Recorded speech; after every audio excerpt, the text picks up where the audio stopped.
ఒకరి మార్గము వాని దృష్టికి యథార్థముగా కనబడను ఆయనను. దాని ముగింపు ఎలా ఉంటుందటండి? తుదకు అది మరణమునకు చేరును. రాంగ్ డెసిషన్, తప్పుడు నిర్ణయం తీసుకున్నావు నువ్వు అనేది ఎప్పుడు తుదకు ఫైనల్గా వెళ్ళాలి కదా, చివరి వరకు వెళ్ళేంత వరకు కూడా ఆ దాని తాలూకా రిజల్ట్ ఏదో మనకు తెలియదు. అంటే మనుషులు ఎప్పుడు ఇటువంటి భ్రమలో ఉంటారు అంటే, ఒకరి మార్గము వాని దృష్టికి, నీ దృష్టికి, నీ కోణంలో, నీ పాయింట్ ఆఫ్ వ్యూ.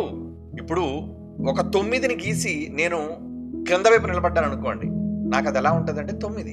మీరు నాకు ఆపోజిట్గా నిలబడ్డారు అనుకోండి, అది ఏమవుతుంది? అది 6. నేను 9 అని రాశాను నేను. మీరు అప్పుడు ఎవరి ఉద్దేశంలోకి వచ్చి మీరు చూడాలి, అసలు నేను రాసింది 9 6 ఎందుకు నేను 9 రాశాను అని మీరు నా దృష్టిలోనికి వచ్చి నా వైపు వచ్చి మీరు ఆలోచించాలి. అప్పుడప్పుడు బాధ కలుగుతున్నప్పుడు అంటారు కదా, ఏమండి ఒక్కసారి మీరు నా వైపు వచ్చి ఆలోచించండి అంటారు. ఒక్కసారి మీరు నా మనస్సులోకి తొంగి చూసి నా స్థానంలో ఆలోచించండి అంటారు. అవునా? ఇది సర్వసాధారణంగా మనం వాడే మాట. మనుష్యులు దేవుని స్థానంలోనికి వెళ్ళి, దేవుని సైడ్ వెళ్ళి, దేవుని వైపు నుంచి తాము తీసుకునే నిర్ణయాల గురించి ఆలోచించగలుగుతున్నారా?